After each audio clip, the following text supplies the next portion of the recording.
እግዚአብሔርን እጅግ አድርገን ባርካለን። የእውነት ድንቅ ጸሎት ነው ለልጆችም እየተጸለየ የነበረው። ያስመለካችሁንም እግዚአብሔር አምላክ ይባርካችሁ። በተለይ ካስመለኩት ውስጥ ልቤን ሚነካኝ ቃል የሆነ እሱ ሲጀመር በቃ እንደው የሆነ ነገር የሚያደርገኝ ነፍሴን የታደካት የሆንክልኝ መዳን ውላ እንድታድር በሰላም ድንኳን የህይወቴ ተስፋ እንዲያልፍ ከምድር ሃሌሉያ። የእውነት የህይወታችን ተስፋ ምድር ላይ የቀረ አይደለም። ምድር ብለን የምንኖር አይደለንም። ለዚህ አይኖቻችንን ያበራ ጌታ የተባረከ ይሁን። ኢየሱስ ክርስቶስ ጌታ ነው። ዋው! በእውነት እኛ ፈልገን ደግሞ ሳይሆን ገና ኃጢአተኞች ሳላችሁ ነው የተባለው። አይኖቻችንን ያበራ ጌታ ስሙ የተባረከ ይሁን። በእውነት ከምድር ያለፈ ህይወት የህይወታችን ተስፋ ምድር ላይ ተሰክቶ እንዳይቀር ያደረገን በሚመጣውም ዓለም አትራፊዎች እንድንሆን ያደረገን ጌታ ስሙ የተባረከ ይሁን። አንዳንድ ጊዜ ሊመቹ የማይችሉ ነገሮች ሊኖሩ ይችላሉ። ነገር ግን የማይመቹት ሁኔታዎች አላፊዎች እንዲሆኑ ያደረጋቸው ጌታ ሌላ የሚጠብቀን ትልቅ አገር እንዳለ ትልቅ ተስፋ እንዳለ እንድናስብ ያደረገን ጌታ ስሙ የተባረከ ይሁን። ዛሬ የማካፈላችሁ ቃል የሚገኘው ከመዝሙረ ዳዊት ምዕራፍ 73 ላይ ነው። ብዙዎቻችን ፋሚሊየር እንሆናለን ብዬ አስባለሁ። በዚህኛው ክፍል በጣም የታወቀና ብዙ ሰዎች የሚናገሩበት ክፍል ነው። እግዚአብሔር ከልጅነቴ ጀምሮ ይህንን ቃል ወደ ልቤ እያመጣ በብዙ የህይወቴ ጎዳናዎች የህይወቴ መንገዶች እየቃኘ እያስተካከለ ደግሞ ዝቅ ካልኩበት እንደገና እየደገፈ ከተፍገመገምኩበት እያጸና የህይወቴ ተስፋ በምድር ብቻ የቀረ እንዳይሆን በሰማይ ላይ ህይወቴ ኑሮዬ ልቤ የተሰካ እንዲሆን ያደረገበት ክፍል ነው። ይህንን ነገር በአንድነት እንከፋፈላለን። ዛሬ የመልእክቴን ርዕስ ቅን ልብ ወይም ቅንነት ፒውር ወርት ወይም ደግሞ አፕራይትነስ የሚል ሐሳብ ሰጥቼዋለሁ። የሚገልጽልን ርዕሳችንን የምትጽፉ ሰዎች ከፈለጋችሁ ከጊዜው ምልከታ ወይም ከጊዜው እይታ ወደ ዘላለማዊው እይታ መሻገር የሚል ሐሳብ ነው። ቃሉን አነበዋለሁ። እንደዚህ ይላል ከምዕራፍ 73 ከቁጥር 1 ጀምሮ ልባቸው ለቀና ለእስራኤል እግዚአብሔር እንዴት ቸር ነው። እኔ ግን እግሮቼ ሊሰናከሉ አረማመዴም ሊወድቅ ትንሽ ቀረ።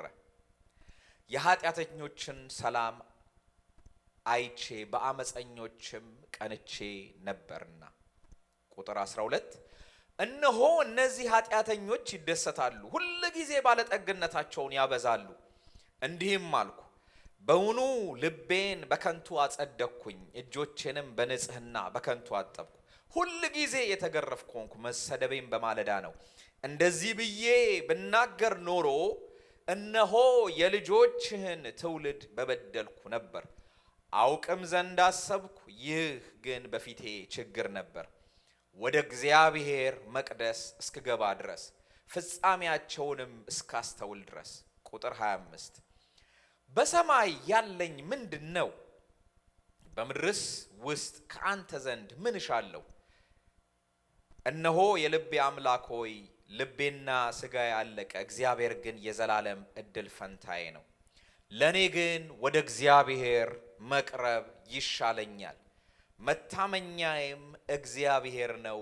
በጽዮን ልጅ በሮች ምስጋናን ሁሉ እናገር ዘንድ። የእግዚአብሔር ስም የተባረከ ይሁን። እንጸልይ እስቲ። እግዚአብሔር የዘላለም አምላክ ስምህን እጅግ አድርገን ባርካለን። ዛሬ እንደገና የህይወት መስመራችንን የሚቃኝ የሚያስተካክል ስላንተ ያለንን መረዳት ሁሉ እግዚአብሔር ሆይ በትክክለኛ መስመር ላይ የሚከት እግዚአብሔር የዘላለም አምላክ ሆይ ግራ ከተጋባንባቸው ነገሮች ሁሉ መልስ የሚሰጥ በህይወታችን እንቆቅልሾች እግዚአብሔር ሆይ መፍትሄ የሚሆን ቃል ዛሬ በመካከላችን ስለላክ ስምን እጅግ አድርገን ባረካለን። እግዚአብሔር ሆይ በዝማሬ አብረን እንድናመልክ እድል ሰጥኸን። አሁን ደግሞ እግዚአብሔር ሆይ ጨምረን የምንዘምርበት ህይወታችን ጨምሮ ለአንተ የሚሰጥበት የህይወት ስታይል እንዲኖረን እግዚአብሔር ሆይ በኢየሱስ ስም ይሄ የህይወት ዘይቤ ደግሞ እውነተኛ ወደ አንተ እስክንመጣ ድረስ ከፍ ብለን እንድንሄድ የሚያደርገን የህይወታችን እርከን እግዚአብሔር ሆይ ስለሚሆን ስምን እጅግ አድርገን እንባርካለን። ቃልህን አንተ ግለጥ እግዚአብሔር ሆይ በእኔ በኩል ቢሆንም እኔም እየተማርኩ እናገራለሁና በኢየሱስ ስም በሁላችንም ዘንድ ይህ ቃል ፍጹም ሆኖ በህይወታችን ኃይል እንዲያገኝ እንፈቅድለታለን። ስለ ሁሉ ስም የተባረከ ይሁን በጌታ በኢየሱስ ስም ጸለይ። የእግዚአብሔር ስም የተባረከ ይሁን። ይሄ ክፍል መዝሙር 73 መጽሐፍ ቅዱሳችን የመዝሙረ ዳዊት መጽሐፍ በአምስት የተለያዩ ክፍሎች ይከፈላል። በተለይ አዲሱ ትርጉም ላይ አንደኛ ክፍል፣ ሁለተኛ ክፍል፣ ሶስተኛ ክፍል እየተባለ 150 ምዕራፎች ተከፋፍለው ተጽፈውልናል፣ ተቀምጠውልናል። አንደኛው ምዕራፍ አንደኛው መጽሐፍ ከምዕራፍ 1 እስከ 41 ያሉትን የሚያካትት ሲሆን ሁለተኛው መጽሐፍ ከምዕራፍ 42 እስከ 72 የሚያካትት ነው። ሶስተኛው ዛሬ ካነበብኩላችሁ ከምዕራፍ 73 እስከ ምዕራፍ 89 የሚያካትት ሶስተኛው መጽሐፍ ተብሎ የሚታሰብ በተለይ የመዘምራን አለቃ በነበረው በአሳፍ የተጻፈ መጽሐፍ ነው። አራተኛው ደግሞ ከ90 እስከ 106 ያለውን፣ አምስተኛው ከ107 እስከ 150 ያለውን ክፍል የሚያሳይ ነው። በተለያዩ አይነት ሰዎች በተለያየ ጊዜ የተጻፈ ነው። ብዙ ጊዜ የምናስበው መዝሙረ ዳዊት በዳዊት ብቻ የተጻፈ ወይም ደግሞ ዳዊት ብቻ ጽፎ ያስቀመጠልን እንደሆነ ነው የምናስበው።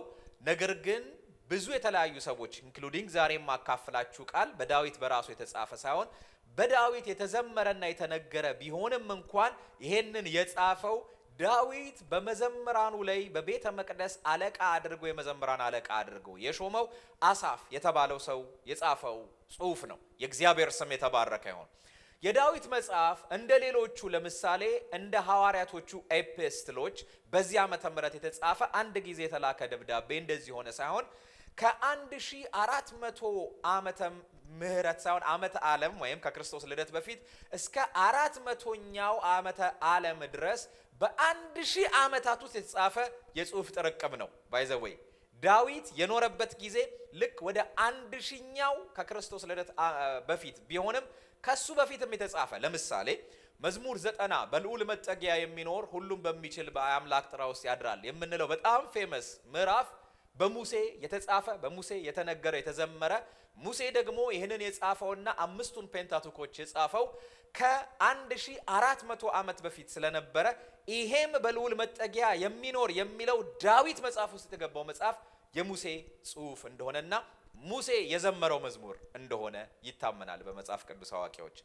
ይሄ ደግሞ ቃል ከ90 ጀምሮ ያለው በተለይ ሙሴ ተናገረ ያልኩት ከ1400 ዓመት ቢሆንም ነገር ግን ደግሞ ሄዶ የመጨረሻው መጽሐፍ ይህም ደግሞ ብዙዎች እንደሚያምኑት የብሉይ ኪዳን መጽሐፍ ቅዱሳችን ካነን ተጠርዞ ያለቀ ተወስኖ ያለቀበት ጊዜ ከክርስቶስ ልደት በፊት ወደ 400ኛው ዓመተ ዓለም ላይ እንደሆነ ስለሚታመን ከ1400 እስከ 400 ድረስ የ1000 ዓመት ታይም ስፓን እንዳለው በመጽሐፍ ቅዱሳችንን የጠረዙ ሰዎች ከሰጡን ኢንፎርሜሽን እናውቃለን። ኦኬ ወደ ምዕራፍ 73ኛው ልለፍላችሁ። ምዕራፍ 73 እንደዚሁ ሐሳቡን ለማሳየት ያክል የተለያዩ ሐሳቦች ያሉት ይመስላል። ነገር ግን በሚገርም አይነት ሁኔታ የተዋቀረ መጽሐፍ ነው። ሳሳያችሁ በደንብ አድርጎ ይገባችኋል የምትጽፉ ሰዎች። የመጀመሪያው ምዕራፍ 1 እስከ 3 ድረስ የእግዚአብሔርን መልካምነት ነገር ግን መልካምነቱን ባለመረዳት መናወጡን ያሳያል ዳዊት። ይሄም ደግሞ ፌዛችን አፈርምድ እንደሆነ መልካም ነው እግዚአብሔር ልባቸው ለቀና ብሎ ነገር ግን እኔ ግን ሼክን ሆኜ ነበረ ብሎ የተናገረበት ማለት ነው። ከዛ በኋላ ረዘም ያለው ቁጥር ከቁጥር 4 እስከ 12 ድረስ የኃጢአተኞችን ስኬት ያሳያል።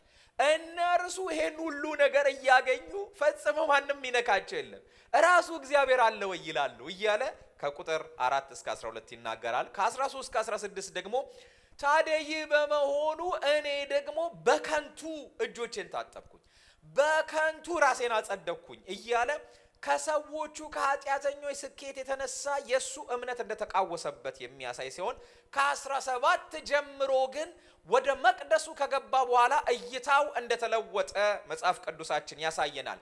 ዲቫይን የሆነ ፐርስፔክቲቭ ውስጥ እይታ ውስጥ እንደገባ እንመለከታለን። ወደ መቅደስ ስገባ ነገሩ ሌላ ነው፣ ስመለከተው ሳይሆን ነገሩ ሌላ ነው ብሎ የተመለከተበትን ነገር እንመለከታለን። ከ1 እስከ 26 ያለው በዚህ ወደ መቅደስ ከገባ በኋላ በታደሰ ሰውነት ውስጥ ያለውን ሪኒዋል የሆነ ወይም ደግሞ የታደሰን እምነት ወይም ትረስትን የሚያሳይ ሲሆን የመጨረሻው መደምደሚያው ይሄ ሁሉ ሆኖ ሳለ ታዲያ ከላይ ገና እግዚአብሔር ቸር ነው ብዬ ከዛ በኋላ እኔ ግን እግሮቼ የተሰናከልኩበትም ምክንያት በኃጢአተኞች ደግሞ እጅግ በጣም ያላቸው የሰክሰስ ህይወት በመሆኑ ነገር ግን ከዛ የተነሳ እኔ በከንቱ ነው ለካ ራሴን ያጸደቅኩት ብዬ ተናግሬ ከዛም የተነሳ ወደ መቅደስ ግን ስገባ ነገሮች ተለውጠው በእውነት በዘላለማዊው እይታ በዘላለማዊው መነጽር ሳየው ይህንን ነገር ፈጽሞ ከእግዚአብሔር በቀር ሌላ እድል ፈንታ እንደሌለኝ ካወቅኩኝ በኋላ ለካ ሲገባኝ ይሄ ሁሉን ነገር የሚፈጠር እግዚአብሔር ነው፣ የኃጢአተኞች ደስታ አይደለም ብሎ ሲጠቀለል የመጨረሻው ላይ 27 እና 28 ላይ ወደ እግዚአብሔር መቅረብ ይሻለኛል ብሎ የደመደመበት ነው። በጣም የሚገርም ነው። የህይወታችን ሁሉ ጊዜ ትክክለኛ እርከን ነው። የእግዚአብሔርን መልካምነት እናያለን፣ እንደሰታለን። በብዙ አይነት ሁኔታ እግዚአብሔር መልካም ነው እያለን እናወራለን። ዘወር ስንል እግሮቻችን ሊሰናከሉ ጥቂት የሚቀራቸው ብዙ ሁኔታዎች ያጋጥሙናል። እናለቅሳለን፣ እንወድቃለን፣ እንነሳለን። ስንመለከት ሌላው እግዚአብሔር የለሹ እንደፈለገ የሆነ እንደፈለገ ቀጥ ብሎ ሲሄድ እንመለከታለን። እኛ ሁሉ ነገር ትንሿ ነገር በስንት ለቅሶ በስንት ግል ስትሰጠን እዛ ጋር ደግሞ ውጪ ያለው እንደፈለገ ሲሆን እናያለን።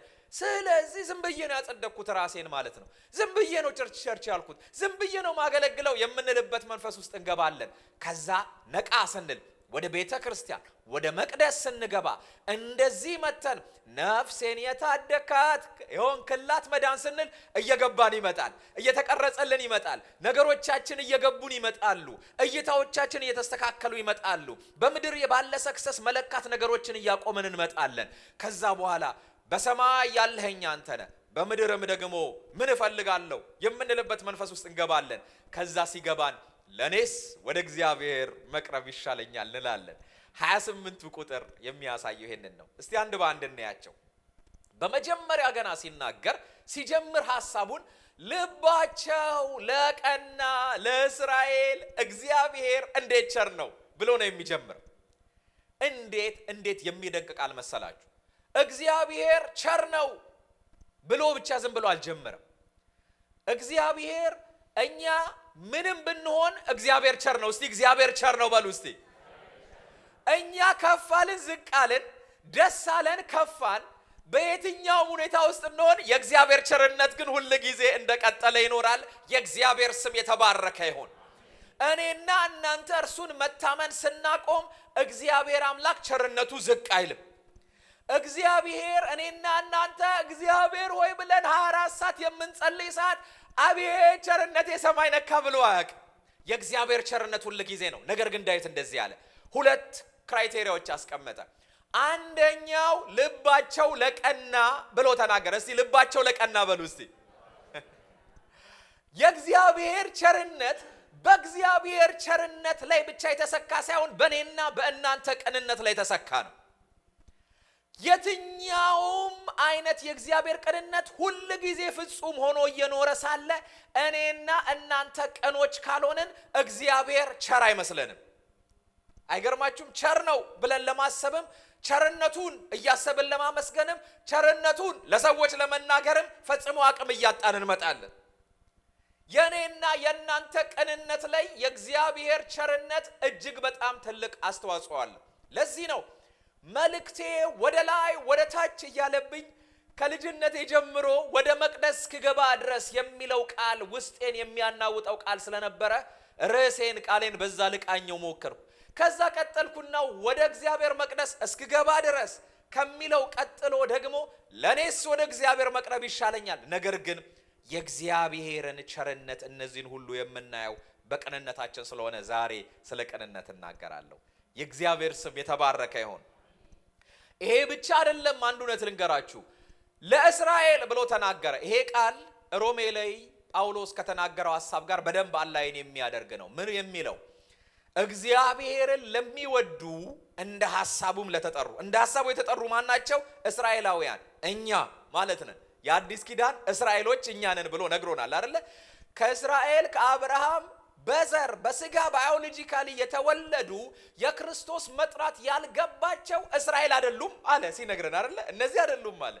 ነገር ግን ሳይወለዱ ባዮሎጂካሊ ከአብርሃም ዘር ያልሆኑ በዚህ ጊዜ እንደምታዩቸው በሩቅ ምስራቅ እንዳሉት ሰዎች ክርስቶስን ፈጽሞ እንደማያምኑ ሰዎች የሆኑት እውነተኛ እስራኤል አይደሉም አለና ሳይወለዱ ግን ሳንወለድ ግን የክርስቶስ የመዳኑ ተስፋ የገባን ሰዎች የአብርሃም የተስፋ ቃል ውስጥ የገባን ሰዎች ነን ብሎ ተናገረ።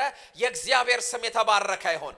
እኛ የመንፈሱ እስራኤሎች ነን። የእግዚአብሔር ስም የተባረከ ይሁን። ስለዚህ ጳውሎስ እንደተናገረ እግዚአብሔርን ለሚወዱ አለ ቅን የሆኑ። እግዚአብሔርን የሚወዱ ማለት ቅንነት ነው። እግዚአብሔርን መውደድ ከቅንነት ውጪ ሊሆን አይችልም ይመስለናል። በጣም ብዙ ነገሮች እግዚአብሔርን መውደዳችንን ከቅንነት ውጪ ሊፈታተኑት ይችላሉ። ትንሽ ነገር አረ እግዚአብሔር ሆይ ምንድነው እየሆነ ያለው ሊያሰኙን ይችላሉ። ነገር ግን እግዚአብሔርን የሚወዱ በቅንነት የሚኖሩ ሰዎች ናቸው። ስለዚህ እግዚአብሔርን የሚወዱ ሰዎች እነዚህ ሰዎች እስራኤላውያን ከተባለው ሐሳብ ጋር ሲገናኝ እውነተኛ የእግዚአብሔርን ቸርነት ይወዳሉ። ልባቸው ለቀና ለእስራኤል። እስቲ ከኔ ጋር አንድ ላይ ይነን እንበል። ልባቸው ለቀና ለእስራኤል። ሃሌሉያ። የእግዚአብሔርን ቸርነት ማየት የሚችል ማን ነው ካላችሁ ልቡ የቀና። ስለዚህ ቅንነት ምንድነው? በመጀመሪያ ይህን ነገር ላሳያችሁ የምትጽፉ ሰዎች ልብ ቅንነት ወይም ደግሞ እነዚህ ፒውር ሀርት የሚላቸው በዕብራውያኑ ደግሞ ቃል ባር የሚባለው ቃል ይሄ ፒውር ሀርት ወይም ደግሞ ንጹህ የሆነን ልብ የሚያሳይ ነው። በመጀመሪያ ይሄ ማለት ምን ማለት ነው? ንጹህ ልብ ራስ ተኮር ያልሆነ ፒውር ፍሮም ሰልፊሽ የሆነ ዲዛይር የማገለግለውን አገልግሎት የማገለግለው እሳት እያወረድኩ በንጹህ መንፈስ ካልሆነ እግዚአብሔርን እሳት በመውረድ አልሸውደው። ምን እያደረግኩ ነው? እያገለገልኩ እያለ ሰዎችን ወደ ራሴ እየጠራው እየሰበሰብኩ ነው። እኔ እያልኩ ነው። የዛ ጊዜ እግዚአብሔር አምላክ ይፈትናል። የሰው ሚዛንና የእግዚአብሔር ሚዛን፣ የሰው ሚዛን አቤት አቧራውን አጨሰው ይሆናል። የእግዚአብሔር ሚዛን ግን ቅን ነህ ወይ እያለ ነው ያለ። ጸጋማ እኔ በሰጠው ነው። ብታጨሰው አቧራውን ሰማይ ብታስነሳ እኔ በሰጠው እኮ ነው። ካንተ ግን የሚጠበቀው ቅንነት ነው። የእግዚአብሔር ስም የተባረከ ይሁን። ንጹህ ልብ ነው ካንተ የሚጠበቀው። እዚህ ጋር ሲናገር የልጆችህን ትውልድ በበደልኩ ነበር ይሄንን ብናገር ብሎ ተናገረ። መካከል የተዛላችሁ እጄን በከንቱ ታጠብኩኝ ራሴንም በከንቱ አጸደቅኩ እያልኩ ብናገር አንተንና የልጆችህን ትውልድ በበደልኩ ነበር። ከልበ ንጽህነት ብወጣ የጀነሬሽን ከርስ የማመጣ ሰው ነው የምሆነው። ከልበ ቅንነት ብወድቅ ይሄ ንጽህና ደግሞ ሌላው ግብዝ ያልሆነ ስፒሪት ነው። ሂፖክራት ያልሆነ መንፈስ ነው። ወደ መቅደስ ስገባ ሌላ፣ ከመቅደስ ወጣ ሌላ ያልሆነ ማንነት ቅንነት ይባላል። ሁሉ ጊዜ ያው የሆነ እዚህ ጋር ወገኖቼ እግዚአብሔር ምናምን ነገር ብዬ ሄደባከ ወደዛ ምናምን ነገር ምን ከሆነ ስወጣ አንድ ጊዜ በጣም ገረመኝ። ከአንድ መስቀል በዓል በኋላ ተናግሬ ያለው መሰለ የቀደመው የሃይማኖት አባት ሲናገሩ እንግዲህ የመስቀሉ ትርጉም እንደምታውቁት መስቀሉ በአገራችን በተገኘ አሉና ከዛ አንድ ጋዜጠኛ የቢቢሲ ጋዜጠኛ መጣና ከንግግራቸው በኋላ ደመራው ከበራ በኋላ ወደ ዳር አውጥቶ ይጠይቃቸዋል። ኦኬ እንዴት ነው የምትሉት? what do you think about this በቃ ሆሊዴይ ምናምን እያለ ሲጠይቃቸው ኦኬ this holiday is ምናምን እያሉ እንግሊሻቸው የሚገርም ንግግር። አረ ጉድ ነው እንደዚህ ይናገራሉ እንዴ? ንግግሮቻችን ቸርች ስንሆን መቅደስ ውስጥ ከዛ በኋላ ስንወጣ የተለያየ አፕሮቾቻችን የተለያዩ ከሆኑ ቅንነትኛ ጋር የለም እያለ ነው ዳዊት እየነገረን ያለ። ቅንነት ቅን እስቲ ቅን በሉ እስቲ። uprightness ይባላል። ትክክለኛ ሁሉ ጊዜ እዚህ ጋር ስንመጣ የመጨረሻ ሌላ አይነት ቶን የሌለን እቤታችን ስንሆን ሌላ ያልሆነን uprightness ቅንነት ማለት ሁል ጊዜ ራይት የሆነ ህይወት መኖር ቅንነት። የእግዚአብሔር የአምላካችን ስም የተባረከ ይሁን። ሌላው መልካምነቱን መታመን ነው አለ። ሁለተኛ ሲነግረን ቅንነት እዚህ ስፍራ ላይ trusting God goodness። አሁን ልባቸው ለቀና ለእስራኤል እግዚአብሔር እንዴት ቸር ነው ብሎ ተናግሮ በጣም የሚደንቃችሁ ካልቀናስ ግን ልባቸው ቅን ካልሆኑስ የእግዚአብሔር ቸርነት እንዳለ ሆኖ ቅንነቱን ማየት ግን አይችሉም። ስለዚህ ሁሉ ጊዜ የእግዚአብሔርን መልካምነት እያሰብን እኔ ምንም ነኝ አህዛብ ሁሉ 7-8 ቢሊዮን ህዝብ በገንቦ ውስጥ እንዳለች ጠብታ ናቸው ከተባለ እኔ የለሁም እስከነጨራሹ በእግዚአብሔር ፊት።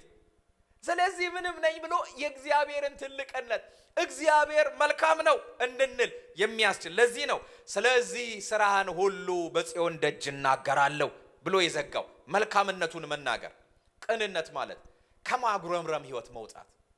እግዚአብሔርን እኮ አገልግየው እዚህ ደርሼ የማይል ስፒሪት። የእግዚአብሔር ስም የተባረከ ይሁን።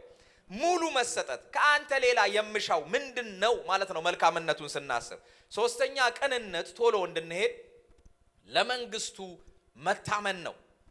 አመፀኛ ሲያሸንፍ በጽድቅ የመቀጠል የህይወት ዘይቤ ቅንነት ይባላል። እስቲ ቅንነት በሉ እስቲ። አየ አመፀኛውን እዛ ጋር ይሳካለታል፣ እመጣበታለሁ፣ እያንዳንዱን አሳያችኋለሁ። አመፀኛው እንደፈለገ እያደረገ ፈጽሞ ችግር የለበትም። ምንም ተሸግሮ አያውቅም። መንገዱ ቀና ነው፣ የወደደውን ያደርጋል። አይኑ የተጉረጠረጠ ነው። እግዚአብሔር አለ ወይ የሚናገርስ እግዚአብሔር በሰማይ አለ ወይ ብሎ ይናገራል። ነገር ግን ህይወቱ ይቀጥላል። ነገር ግን እሱ እያሸነፈ የኛ ግን በጽድቅ መቀጠል፣ የኛ ግን ጽድቅን ኮምፕሮማይዝ አለማድረግ እውነተኛ ቅንነት ይባላል። የእግዚአብሔር ስም የተባረከ ይሁን። የሚሆኑ ድምጽ ብልጫ ያለበትን አይቶ የማይሮጥ የማያዘነብል ማንነት ቅንነት ነው። የእግዚአብሔር ስም የተባረከ ይሁን። በዚሁ መንገድ እቀጥላለሁ። ብዙ ሰው የለም እዚህ ጋር፣ ብቻዬን ቀርቻለሁ እዚህ ጋር፣ እቀጥላለሁ ግን ሃሌሉያ። ያልተሳካልኝ ይመስላል። ብዙ ነገር ሳይ ከመከፍለው ዋጋ ጋር ሪዋርዱ ፈጽሞ የማይገናኝ ነው። የዘራሁትን ነገር እያጨድኩት አይደለም። ሌላው ግን ሲታይ እየዋሸ እየቀጠፈ እየገደለ እየከበረ ነው ያለው። እኔ ግን እቀጥላለሁ። ሃሌሉያ። ትክክለኛነትን በእግዚአብሔር ማንነትና በቃሉ ላይ የሚያሰላ እንጂ ፈጽሞ በድምጽ ብልጫና ሜንስትሪም ሚዲያው በሚያናፍሰው ወሬ ላይ የማይቃኝ ማንነት ይሄ እውነተኛ ቅንነት ነው። የእግዚአብሔር ስም የተባረከ ይሁን። በፈተና ውስጥ ጸንቶ የሚኖር ማለት ነው። ሃሌሉያ። ሲጨርስ ለኔስ ወደ እግዚአብሔር መቅረብ ይሻለኛል እንዳለ ማለት ነው። አለኮ ፈተናው እግዚአብሔር አስተካክየዋለሁ፣ ይሄን ነገር አቅንቼዋለሁ፣ ኃጢአተኞችን ደምስሼ ጥያለሁ ያንን አላለም። እይታው ነው የተስተካከለው። ሲስተካከል ለኔስ ወደ እግዚአብሔር አለ። ሃሌሉያ። አራተኛ በእግዚአብሔር እይታ ማየት ነው ቅንነት። ወደ መቅደስ ሲገባ ነገሮቹ ሁሉ እየተገለባበጡ መለወጥ ጀመሩ። ከዚህ በፊት ሲመለከት ኃጢአተኞችን ሰላም አይቼ ደግሞ የአመፀኞችን ደግሞ አመፅ ቀንቼበት ነበር። ለሞታቸው መጣጣር የላቸውም፣ ኃይላቸው ጠንካራ ነው፣ እንደ ሰው በድካም አልሆኑም፣ ከሰው ጋርም አልተገረፉም። ስለዚህ ትዕቢት ያዛቸው፣ ኃጢአታቸውን እና በደላቸውን ተጎናጸፉት እያለ የተናገረው ነገር እያለ ወደ መቅደስ ሲገባ እይታው ተለወጠ። ወገኖቼ የእናንተን እይታ ነው የሚለውጠው እግዚአብሔር። ብዙ ጊዜ እግዚአብሔር መጥቶ የተቸገርንበትን ቢሎቻችንን ከቨር የሚያደርግበት ሚሊየንስ ኦፍ ዶላር አይሰጠንም።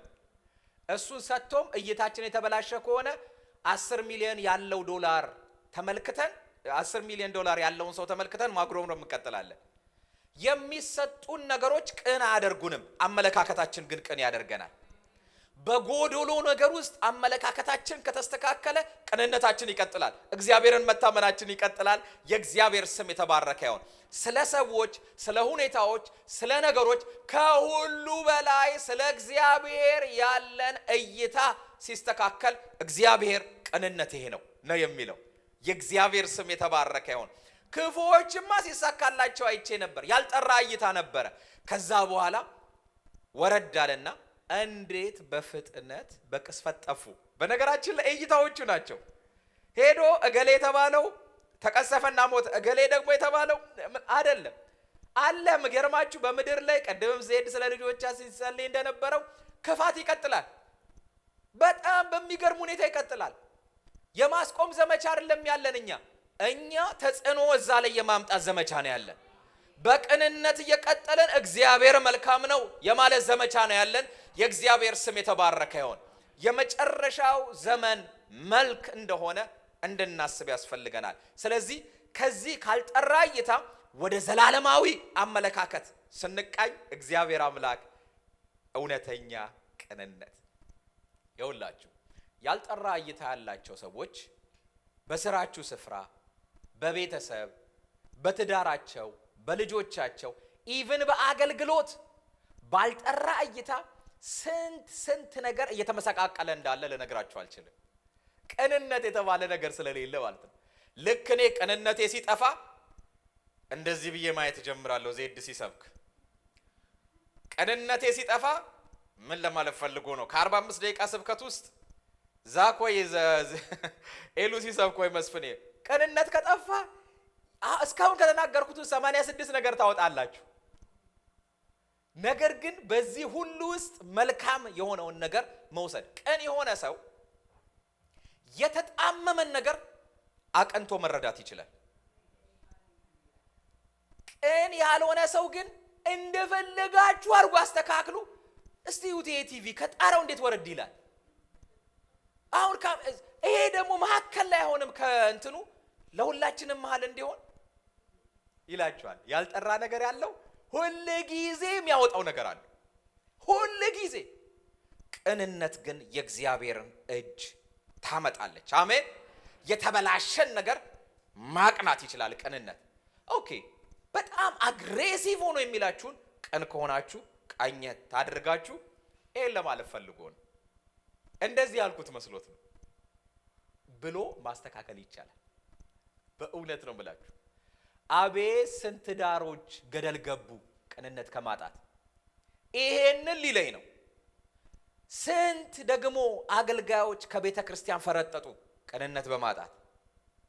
ስንቶች ከብዙ ዘመን ጓደኞቻቸው፣ አንዳንድ ጊዜ ይገርመኛል፣ ለ20 ዓመት አብሬው የኖርኩት ጓደኛዬ እንደዚህ አይነት ቃል ይናገረኛል ብለው አይኑን አላየም ይላሉ።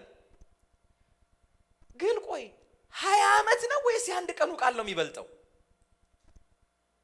20 ዓመቱን ገደል ከተን የአንድ ቃል ንግግር 20 ዓመቱን ሸፍናብን አይኑን አለኝ እንላለን። አቤት ቅንነት ወገኖች! እግዚአብሔር ያደረገውን ደግሞ ልምጣላችሁ። ሰው ጋር ብቻ እኮ አይደለም። እግዚአብሔር ከልጅነቴ ከእናቴ ሆድና ማህፀን ተሸክሞ የምበላው ሳያሳጣ አሳድጎ አንድ በሽታ ክሮኒክ የሆነ ዲዚዝ ሳያገኘኝ ይሄው 40 ምናምን ዓመት ተሸክሞኝ ባጣሁት ስራ እግዚአብሔር እኮ እኔ ላይ ለምን ኧረ ተው ምስጋና ማለት ነው። አንድ ምሳሌ ስለመጣልኝ ነው። ሰሞኑን ለባይብል ስተዲ ቲሞቼ ነግሬያቸዋለሁ። ስመሰክር ባለፈው ስራዎች አፕላይ አደርጋለሁ። አግሬሲቭሊ ማድረግ አለብኝ ብዬ ማለት ነው። በጣም በቃ አደርጋለሁኝ፣ መቀየር አለብኝ ብዬ ትንሽ ረፍት ስለፈለግኩ ማለት ነው። እና ሳደርግ ብዙ ሌቭል ኦፍ ኢንተርቪው ደርሳለሁ። አንዳንዶቹ ሳይሳኩ አፍተር ኬርፉሊ ኢንቨስት ቼኪንግ ዩር እንትን ምናምን ብለው እግዚአብሔር ይስጥ ይሉኛል። እና እየሞላው እነዚህን አፕሊኬሽኖች እቀጥላለሁ። መታገላችንን መቀጠል አለብን አይደል? አንዳንድ ጊዜ ጫፍ እስኪደርስ እና ምንድነው የማይሆነው? በደከመው በጣም በቃ በሰለቸ ስፒሪት ነው ማለት እያደረኩኝ ሙላ ሰሚት ሁሉንም እንደዛ እያደረኩኝ አንድ ቦታ ላይ ረዘም እያደረገ ይጠይቃል። ምን አይነት የህመም አይነቶች እንደውም በጽፋቸው እና በነገራችሁ ጥሩ ነበረ። ወደ 36-40 የሚሆኑ በሽታዎች ደርድሮ ሁሉ ጊዜ ሰሚት ስታደርጉ አፕሊኬሽኖቻችሁን ዲዛቢሊቲ አለብህ አንዱ ጥያቄ ነው አይደለ? ዲዛቢሊቲ ካለብህ አድርግ። አይ ዶንት ሃቭ ዲዛቢሊቲ እያልኩኝ ክሊክ አደርጋለሁ። አፕሊኬሽኖች ያኛው ግን ብዙ ነገሮች አመጣ። ኢፍ ዩ ሃቭ ሲዥር፣ ዲሜንሺያ፣ አልዛይመር እንደዚህ ቼክ ዲስ ቦክስ እያለ ሪሊ አየዋቸው ነው። አንዱ ሊኖርብኝ አይደለም በዘሬ ደርሶ ያቅ ባጠገብ ያልፎ ያቅ እና በጣም ግን እየተማረርኩ ነው ማለት ጌታ ወይ ምንድነው ግን እያልኩ እና ኦኬ ይሄ አንድ ስራ የ150 200 ሺህ ብር አንድ ስራ ብሰጥህና አንዱን ብለቀው ከዚህ ውስጥ ከነዚህ ውስጥ ገድቤልህ ይሄንን ሁሉ በሽታ ገድቤልህ ይዤ ያለህ እየበቃ እየኖርክ ነው ሪላክስ አድርገህ ከነዚህ አንዱን ለቀቄ ሚሊየንስ ኦፍ ዶላር ብሰጥህ አንዱን አትበላው አልዛይመርን ለቀቄው 1 ሚሊዮን ብር ብሰጥህ ዲሜንሺያ ለቀቄው ቢሊዮነር ባደርግህ ሁሉን ገድቤ ይዤልህ ነው ኮምፕሌን አረታው የተከለለልን የተገደበልን እንድናገኘው ኮምፕሌን ከምናደርገው ይበልጣል እስቲ አሜን የሚል ኢየሱስ ክርስቶስ ጌታ ነው የተሰጠኝ ነገር ለምን አልተሰጠኝም ብዬ ከመከራከረበት ነገር ይበልጣል የሚል መንፈስ ያለው ሰው ያሰውቀን ነው አለ እግዚአብሔር መልካም ነው እግዚአብሔር የሚል የእግዚአብሔር ያምላካችን ስም የተባረከ ይሁን አቤት የተደረገልን ነገር የእውነት ነው ማለት በቅርብ እንኳን በልጆቻችን ላይ እዚህ ባሉ ወጣቶቻችን ላይ ባለፈው በባንቺ ልጆች አሁን ደግሞ በነወንጌል ልጅ የመጣውን ነገር አደጋ ልክ እግዚአብሔር ከመቅስፈት ያተረፈበትን ማትረፍ ሳስብ ቀላል ይመስለናል አይደል የእውነት ነው ማለት ለቅሶ ቤት ልንሆን እንችላለን አሁን በቀላሉ በቃ እግዚአብሔር እንዴት እንደሚያስመልጥ ሲገባን ያጉረመረምንባቸው ለምን ያለባቸው ነገሮች ትንሽ ነው የሚሆኑብን በእውነት ነው ማለት የእግዚአብሔር ስም የተባረከ ይሁን ታውት በክርስቶስ የዳንበትን ነገርማ ካሰብን ታውት እሱማ ታውት ምንም ቢያገኘን ሊያጠፋን እንዳይችል ተደርገን የተሰራን ሰዎች አርጎናል ሃሌሉያ የእግዚአብሔር ስም የተባረከ ይሁን ታዲያ ሌሎቹን አንድ ባንዴ ሄድባቸዋለሁ ብዬ ነበር ነገር ግን እስቲ ቶሎ ወደ መጨረሻው ሐሳብ ልምጣ ከሰዓት ያንፃር ታዲያ የቅንነት መንገድ ወይም ደግሞ ways to uprightness ቅንነታችን እንዲጨምር ምን እናርግ ከዚሁ ክፍል መጽሐፍ ቅዱሳችን ነገረን በቅንነታችን ላይ ቅንነት ማለት እንደዚህ ነው ብያችሁ በወርድ እንግዲህ ጥሩ ሳይንስ አስተማሪ ብቻ ልሆን ይችላል መጽሐፍ ቅዱሳችን ግን በህይወታችን አፕላይ የምናደርገውንም ነገር ይነግረናል እዚህ ጋር ሲናገር ከላይ ጀምሮ እንደዚህ ብሎ ነው የተናገረው እነሆ እነዚህ ኃጢአተኞች ይደሰታሉ ሁሉ ጊዜም ባለጠግነታቸውን ያበዛሉ እኔም አልኩ በእውኑ ልቤን በከንቱ አጸደቅኩ እጄንም በንጽህና አጠብኩኝ በከንቱ አጠብኩኝ ሁሉ ጊዜ የተገረፍኩ መሰደቤን በማለዳ ነው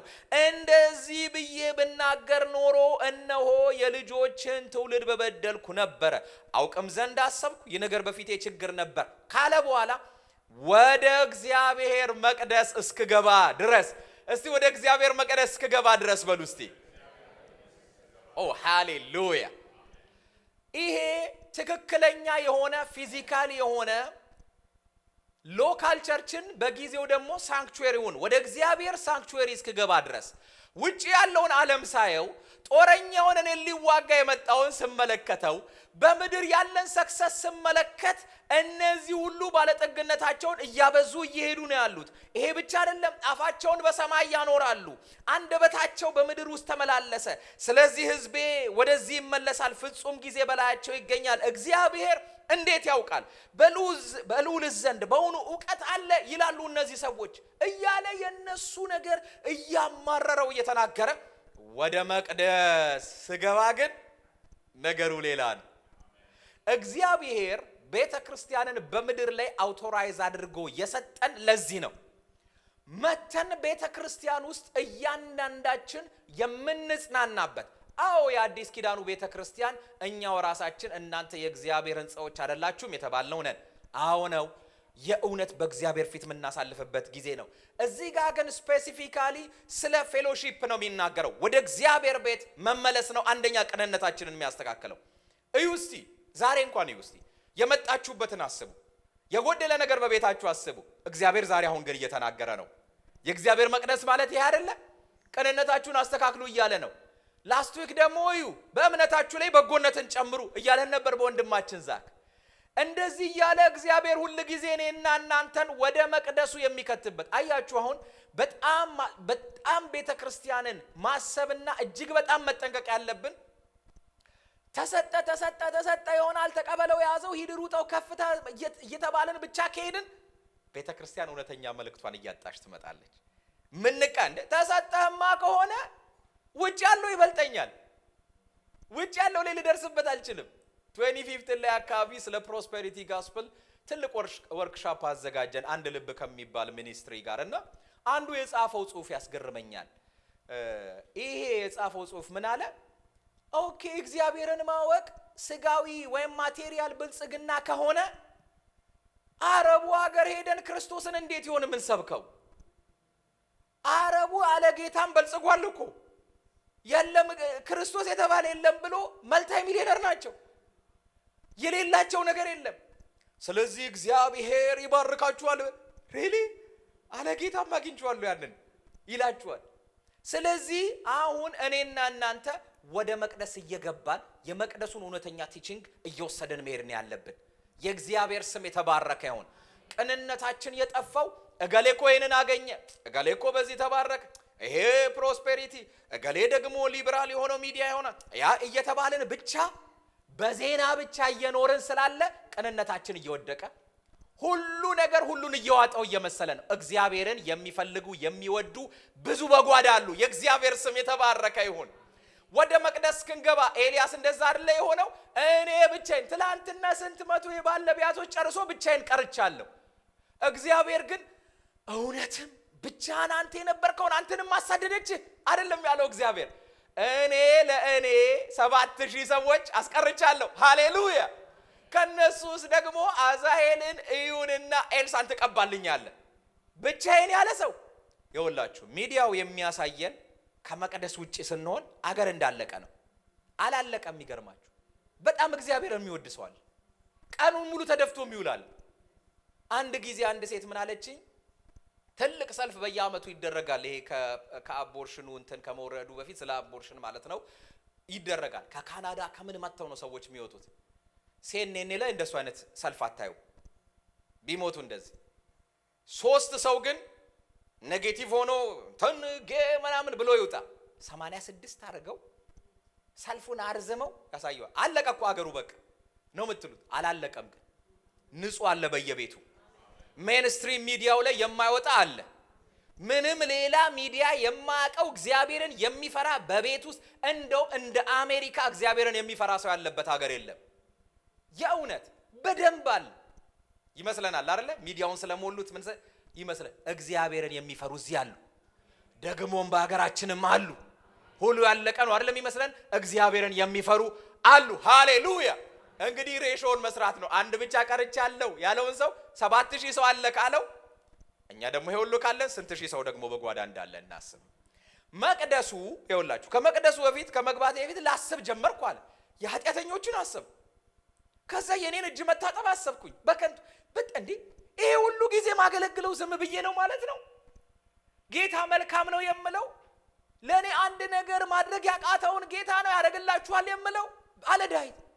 እንግዲህ ሐሳፍ ነው የጻፈው ዳዊት እያልኩ ነው መነግራችሁ። ሲል ላስብ ጀመርኩ፣ ልረዳ አሰብኩኝ። ግድ የለም እንደዚህ ልልስል ይሄ አለ ይህ ነገር በፊቴ ችግር ነበር የሚለውን እንግሊሹ የሚለው ምንድነው? It was too painful for me when I thought to know this, like when I am trying to understand this, why እነዚህ wicked የሆኑ ሰዎች ፕሮስፔር ያደርጋሉ የሚለውን painful ነው ለኔ አለ። መቼ አለ ግን ወዲያው መለሰና ወደ መቅደስ ከገባ ድረስ ነው። ግን የእግዚአብሔር ስም የተባረከ ይሁን። መጨረሻቸውን እስካስተውል ድረስ ነው ማስተዋል ነው እግዚአብሔር የሚሰጠን። ወደ መቅደስ መግባት የሰማዩን ክብር የምናስብበት የተለየ ስፍራ ነው። የእግዚአብሔር ቤት ምን ማለት ነው? ወደ መቅደስ ካላችሁ የምትጽፉ ሰዎች ሄቨንሊ ግሎሪን የምናስብበት ነው። ወደ መቅደስ መግባት በዘላለሙ እይታ ነገሮችን ምንመዝንበት ነው። ወደ መቅደስ መግባት ኢተርናል ፐርስፔክቲቭ ነው። ሃሌሉያ። ወደ መቅደስ መግባት ከውጪ ካለው መጎምጀት ምናመልጥበት ነው። በእነዚህ በአመፀኞች ቀንቼ ነበር፣ በኃጢአተኞች ሰላም ቀንቼ ነበር እንዳለው ወደ መቅደስ ስንገባ በውጪ ካለው መጎምጀት እናመልጣለን።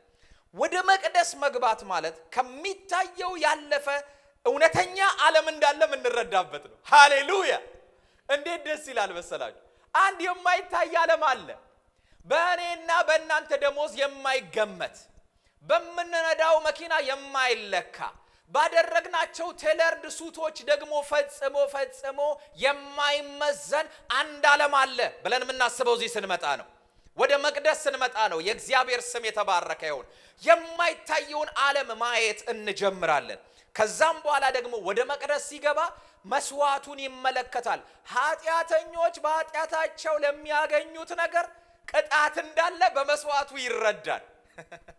መቅደስ ይሄ ነው። ለኃጢአተኞች ነው መስዋዕት የሚፈሰው። ልክ ወደ መቅደሱ ሲገባ ካህኑ በአንድ ጥግ ደም ሲረጭ ሲያፈስ ያያል። የዛ ጊዜ ኃጢአት ሳይቀጣ አልፍም ብሎ መረዳት ይጀምራል። ይሄ ብቻ አይደለም፣ ከእግዚአብሔር ሕዝብ ጋር እውነተኛ ህብረት የምናደርግበት ፌሎሺፕ የምናደርግበት ስፍራ ነው። አያችሁ፣ ቤተ ክርስቲያን ቀላል ይመስላል ዋጋዋ። በእውነት ነው የምላችሁ፣ በዘመናት ሁሉ መካከል በግል ህይወታችን ላይ ያላት ተጽዕኖ ቤተ ክርስቲያን እጅግ በጣም ታላቅ ነው። ኢቭን ታውቃላችሁ፣ ይሄን ሁሉ አመጽ እያየን ሰይጣን በሙላት የማይሰራው ቤተ ክርስቲያን በምድር ላይ ስላለች እንደሆነ ታውቃላችሁ።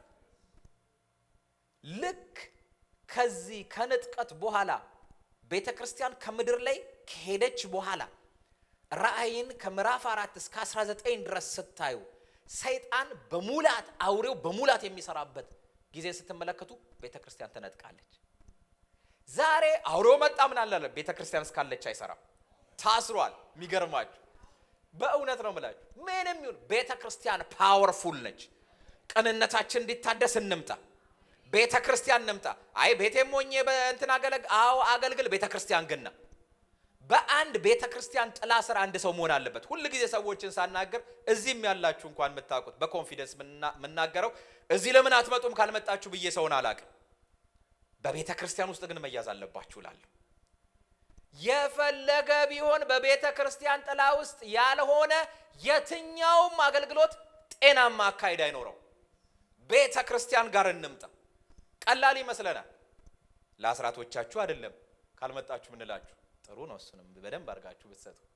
ግን ቤተ ክርስቲያን ቅንነታችን የሚስተካከልበት ስፍራ ነው። ዳዊት ነው ያለው፣ ወደ መቅደስ ስገባ ነው የተስተካከልኩት አለ። ይሄ ሁሉ አመለካከቴ የተስተካከለ ወደ መቅደስ ስገባ። ሁለተኛ ቅን ለመሆን አለ ዳዊት ሲናገር ምን ብሎ ተናገረ? በእግዚአብሔር መርካቴ ነው ቅን ያደረገኝ። ምን ብሎ ሲናገር ቁጥር 25 ላይ ምን አለ? በሰማይ ያለኝ ምንድን ነው? በምድር እስከ አንተ ደግሞ የምሻው ነገር ምንድን ነው? እስቲ አስቡ። ሰማይ ብሄድ ያለው አንተ ነህ፣ በምድር ደግሞ የመጨረሻ እርካታዬ አንተ ነህ ካላችሁ፣ በዚህ ቅንነት ነፍሳችሁ ከተሞላች ማን ነው የሚነቀንቃችሁ? ማን ነው ከስፍራችሁ የሚያነሳችሁ? የእግዚአብሔር ስም የተባረከ ይሁን። ይሄ ቃል ፌመስ የሆነ በ19 ምናምኖቹ መጀመሪያዎቹ ፓስተር ዮንግ ቾ የተባለው የሳውዝ ኮሪያው ፓስተር በጣም ደጋግሞ የሚሰብከው ስብከት ነበረ። ባለትዳር አልነበረም፣ ፈጽሞ በምንም ፍቅር ያልተያዘ የሚገርም ክርስቶስን የሚሰብክ ሰው ነበረ። አንድ ጊዜ ግን በአንዲት ልጅ ፍቅር ይነደፋል። ጌታንም በቅጡ በደንብ የማታቅ ሴት ነች። ይሄንን ቃል ሁሉ ጊዜ ሰብከዋል። ከዛ ከልቡ እንድትወጣለት ብዙ ጊዜ ጾም ጸሎት ይዞ ይጸልያል። ልትወጣ አልቻለችም። አንድ ነገር ተናገረ። እግዚአብሔር ሆይ በሰማይ ካንተ ሌላ ማን አለኝ? በምድርስ ካንተ ውጪ የምሻው ምንድን ነው? የሚለውን ቃል ሁሉ ጊዜ ሰብከዋለሁ። በህይወቴ ዘመን ሁሉ አገለግልሃለሁ። ይሄ ነገር ከልቤ እስካልወጣ ግን ይሄንን ቃል ከዚህ በኋላ መስበክ አልችልም አለ። ነገር ግን እግዚአብሔር ነገሮችን አስተካክሎ ይህች ሴት በሚገባ ጌታን አውቃ ከእርሱ ጋር በመጨረሻ በትዳር እንደተጣመረች ታሪክ ያሳየናል። ወገኖቼ ልባችን የተያዘበት ብዙ ነገር አለ። እስቲ እናስቀምጠው። ዛሬ ምረካው በጌታ ነው ብለን ወስነን እንውጣ። የእውነት የማገኘው ነገር እርካታ ያመጣልኝም እንበል። በውስጤ የገባ መንፈስ እንጂ የምገባበት ነገር ሰላም አያመጣልኝም ብለን እርግጠኞች እንሁን። የዛ ጊዜ ቅን ስንሆን ነገሮች መለቀቅ መስተካከል ይጀምራሉ። የእግዚአብሔር ስም የተባረከ ይሁን። ኮንቴንትመንት፣ በእግዚአብሔር ፉሊ ሳቲስፋይድ መሆን፣ መርካት እውነተኛ የቅንነት መንገድ ነው። ቅን የሚያደርገን ያው እንደው አንድ ነገር አግኝቼ ባሳየው ልክ ልኩን የዛ ጊዜ በጣም ቅንነት ያ የእውነት ነው ብላችሁ እግዚአብሔር ባርኮ ምን የመሰለ ቤት ሰርቼ ኖ ያ ቅንነት አያመጣም። ቅንነት የሚያመጣው ባለህበት ሁኔታ ባለሽበት ሁኔታ በጌታ መርካት ነው። የእግዚአብሔር ስም የተባረከ ይሁን። ታዲያ በጌታ መርካት ምንድነው? የሰማዩን ነገር ከምድሩ ማስቀደም ነው። ሲምፕል ነገር ከፈለግን ሲምፕል ካልኩሌሽን። ይሄ ደግሞ ምንድነው? በጌታ መርካት በእግዚአብሔር መርካት ማለት በመገኘቱ መርካት። የእውነት መገኘቱ ያረሰርሰናል ወይስ ልክ ገና መተን ስንጸልይ የእግዚአብሔር መገኘትን እየናፈቀን ከመጸለይ ይልቅ ዛሬ እግዚአብሔር በቃ እንደው ስላጣኋት ስራ ምን ይናገረኝ ይሆን እያልን ነው እየተቀመጠን ያለነው? አይባልም አይደለም። እውነትም ወደ ቤተ ክርስቲያን ለሶሉሽን ነው የምንመጣው። እዚች ጋር ለሚወጋይ ነገር ይውላችሁ መገኘቱ ላለብን በሽታ፣ መገኘቱ ላጣነው ነገር፣ መገኘቱ በእውነት በህይወታችን ዘመን ሁሉ እንቆቅልሽ ለሆነ ነገር ሁሉ መልስ ነው። የእግዚአብሔር ስም የተባረከ ይሁን። ኢየሱስ ክርስቶስ ጌታ ነው። የእግዚአብሔርን ቅርብነት መታመንም ነው። ይሄ በእግዚአብሔር ኮንቴንትድ መሆን ማለት ወይም ደግሞ ኮንቴንመንት የሚባለው ወይም መያ ሳቲስፋይድ መሆን ማለት ዳዊት እንደተናገረው በሰማይ ያለ ምንድነው በምድር እስካንተ ውጪ ምን እፈልጋለሁ ብሎ ሲናገር የእግዚአብሔር ቅርቤ ነው። ኢቭን ጳውሎስ ሲናገር የተናገረው ነገር ሁሉ ጊዜ በጌታ ደስ ይበላችሁ ደግሜ እምላለሁ ደስ ይበላችሁ ብሎ የተናገረው የመጀመሪያ ፖይንት ምንድነው? ጌታም ደግሞ ምንድነው? እስቲ ቅርብ ነው በሉ። አት ሃንድ ነው የሚለው እንደውም እንግሊሹ። እግዚአብሔር ከናንተ ጋር ነው፣ በእጃችሁ ነው ሁሉ ጊዜ። ኢየሱስ ክርስቶስ ጌታ ነው። በእጃችን ካለ ሰማይና ምድርን በፈጠረው ጌታ መርካት ካልቻልን ከውጪ የሚመጣ ዝና፣ ክብር፣ ገንዘብ፣ የተለያየ ነገር ፈጽሞ እርካታል እንደማያመጣልን ወቁ። ያቺ ሴት 5 ባሎችን ቀይራ ነበር አይደለ? በቤትሽ ያለው 5ኛው ባልሽ አይደለም፣ ግን ትቀይራለች። አንተም ጠረግ በል ከፈለክ እያለች ሁለተኛ ይመጣል። ይሄ ደግሞ ጥሩ ትሪት የሚያደርግ ነው። ከዛ ግን በኋላ የሆነ ነገር ላይ ደካማ ይሄ አንተ መሄድ ወደዛ ትላለች እያለች ምንም የምትገባበት ነገር እርካታን የሚያመጣ መስሏታል። ነገር ግን ውስጣችን የገባ ነው። ታዲያ ሲናገር እኔ ከምሰጠው ውሃ የሚጠጣ ለዘላለም አይጠማም ብሎ ከሆዱ የሚፈልቅ የህይወት ምንጭ ውሃ ይሆናል እንጂ። ሃሌሉያ! ከውስጣችን ሰላም ይፈልቃል እንጂ ምንገባበት ነገር ውስጥ ሰላም ተገኝቶ አያውቅም። ኦልሬዲ በክርስቶስ ኢየሱስ ልባችን ውስጥ ሰላም አለ። የእግዚአብሔር ስም የተባረከ ይሁን። አንድ እውነት ልንገራችሁ፣ ምድራዊ ነገር ብቻ እኮ አይደለም እላችሁ፣ አገልግሎት ምትገቡበት የመጨረሻ አገልግሎት ሰላም እንደሚሰጣችሁ ካሰባችሁ አቁሙ። አሁን እኔ እኮ አንዴ እንደው ሽባ የሆነው እዚህ ጋር ቢንፈራፈር በቃ እኮ ረካ ኖ ኢቭን እነዚህ ሁሉ መልካም ሆነው ሳለ ለእርካታ የተቀመጡልን ነገሮች አይደሉም። የእግዚአብሔር ክብር። ኢየሱስ ክርስቶስ ጌታ ነው። ጌታ ቅርብ ነው። ሃሌሉያ! የመጨረሻ ምን አለ? ለኔስ ወደ እግዚአብሔር መቅረብ ይሻለኛል። ሃሌሉያ! ከጌታ ጋር ያለን ቅርበት እንግዲህ ቅርብ ነው ብያቸው ነው አይደል? ወደዚህ የመጣው ታያይዤው የማይቋረጥ ይሄንን ሁሉ ተመለከተ። ይሄንን ሁሉ አየና ከላይ ጀምሮ ሲመለከት ልባቸው ለቀና ለእስራኤል እግዚአብሔር መልካም ነው አለ። ወረደ መጣና ነገር ግን ኃጢአተኞችን አይቼ ለወርቅ ትንሽ ቀርቶኝ ነበር። ከዛ በኋላ እውነትም እነሱን ሳይ በከንቱ ራሴን አጸደቅኩኝ፣ እጆቼን በከንቱ ታጠብኳል። ወደ መቅደስ ግን እስከገባ ድረስ ነበር፣ ፍጻሜያቸውን እስካስተውል ነበር። በድጥ ስፍራ አስቀመጥካቸው፣ እንዴትስ በፍጥነት ጠፉ እያለ ስለ እነሱ እይታው ከተስተካከለ በኋላ እኔ በሰማይ ማን አለኝ? በምድርስ ደግሞ ካንተ ውጪ ምን እፈልጋለሁ ብሎ መጨረሻ ላይ የማይቋረጥ ቅርበትን ለማሳየት ለኔስ ወደ እግዚአብሔር መቅረብ ይሻለኛል። እስቲ ከኔ ጋር አንድ ላይ እንበል። ለኔስ ወደ እግዚአብሔር መቅረብ ይሻለኛል። ሃሌሉያ! የእግዚአብሔር ስም የተባረከ ይሁን። ለኔስ ወደ እግዚአብሔር መቅረብ ይሻለኛል ብሎ ተናገረ። ይሄ እዚሁ ጋር ያለውን ቃል ስንመለከት ወደ እግዚአብሔር መቅረብ ይሻለኛል። የእግዚአብሔርን ቅርበት በእኛ ቅርበት ፍጹም ልናደርገው ይገባል። ጌታም ቅርብ ነው አይደለ? ጌታ ቀርቦ ነው ግን ሁሉ ጊዜ በጌታ ደስ ይበላችሁ ብሎ በእስር ቤት እንዴት ይጽፋል? እንግዲህ አስቡ። በእስር ቤት ሆኖ ሁሉ ጊዜ በጌታ ደስ ይበላችሁ ያለው የቀረበ ሰው በተፈታው ዓለም ጌታ ቀርቦ ነው የራቀን ለሆነን ለኛ ሰዎች ነው የጻፈልን። ጌታ ቀርቦ ነው ያልቀረብን ሰዎች የእግዚአብሔርን ፓወር፣ የእግዚአብሔርን መንፈስ፣ የእግዚአብሔርን ክብር፣ በእግዚአብሔር የሚገኘውን እርካታ አናቀውም። እንቅረብ፣ መቅረብ ይሻለናል። አሜን። የእውነት ነው የምላችሁ። የተበላሸ ነገር አያችሁ፣ መቅረብ ይሻላችኋል። ቤተ ክርስቲያን ውስጥ ብዙ የተበላሸ ነገር ስቲል መቅረብ ይሻላችኋል። በመራቅና በተለያየ ነገር ምንም ነገር አታመጡ። የነጮችም ቸርች አለ፣ ሂዱ። መቅረብ ግን ይሻላችኋል።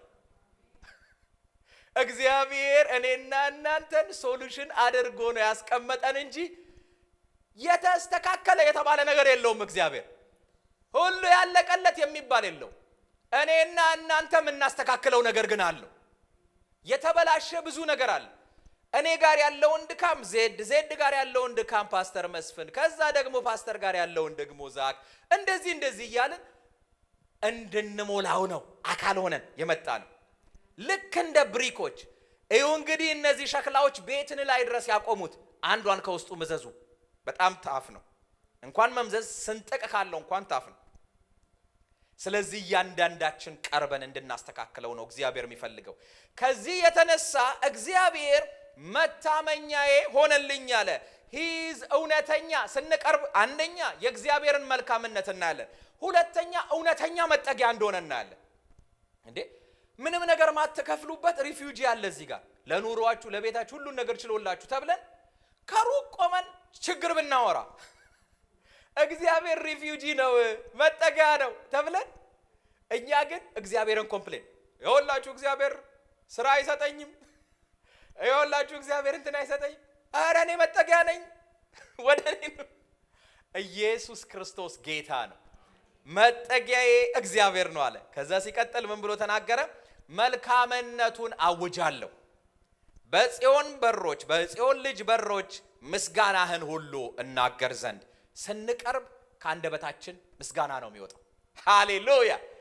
የእግዚአብሔር ቃል ሲናገር ትዝ ካላችሁ እናንተ ግን ከድቅድቅ ጨለማ ወደሚደነቅ ብርሃን የጠራችሁ ብሎ ለምንድን ነው አለ? እስቲ አንድ ላይ እንበል። አዎ ከድቅድቅ ጨለማ መተን ግን በጎነት እያወራን ያለ ነው ስለ እግዚአብሔር። የሚገርም ነው። እግዚአብሔር እኮ መልካም ነው፣ ግን የኔ ነገር ለምን አይደለ? ወዲያው የኔ ትገባለች ሁሉ ቦታ ላይ እግዚአብሔር የጠራን በጎነቱን እንድናወራ ነው። ከድቅድቅ ጨለማ የመጣ ነው። የተመረጠ ሕዝብ ነን የተባለው ለዛ ነው። ዳዊት ታዲያ በሌላ ስፍራ ላይ ሲናገር እግዚአብሔርን ፈለግኩት መለሰልኝም ከመከራዬም ሁሉ አዳነኝ ይልና ወደ እርሱ ቅረቡ ያበራላችኋል። እስቲ ያበራላችኋል በሉ። ፊታችሁም አያፍርም። አያችሁ፣ አንድ እውነት ልንገራችሁ፣ እግዚአብሔር ወደ እርሱ ለሚቀርቡት ማብራት ይችላል። ብርሃንነቱን የምናቀው አይታችኋል። እየነዳችሁ ስትሄዱ በጣም ረጅም ሃይዌይ ላይ ፈጽሞችን የምታክል ላይን የማትታይ ብርሃን እየቀረባችሁ ስትመጡ አይን የሚያጠፋ ፓውዛ ይሆናል። የእግዚአብሔር ብርሃንነት ልክ በእኔና በእናንተ የመቅረብ ልክ ነው እንጂ የእግዚአብሔር ብርሃንነት በሕይወታችን ቀንሶ አይደለም። የእግዚአብሔር ስም የተባረከ ይሁን።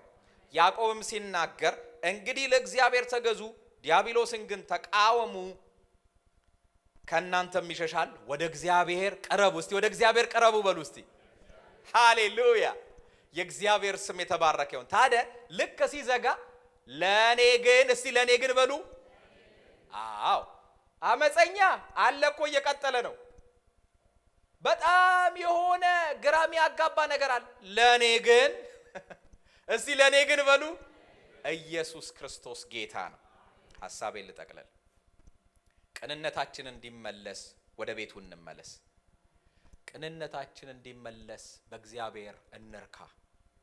ቅንነታችን እንዲመለስ የማይቋረጥ ቅርበት ከጌታ ጋር ይኑረን። ተነስተን ቆመን እንጸልያለን።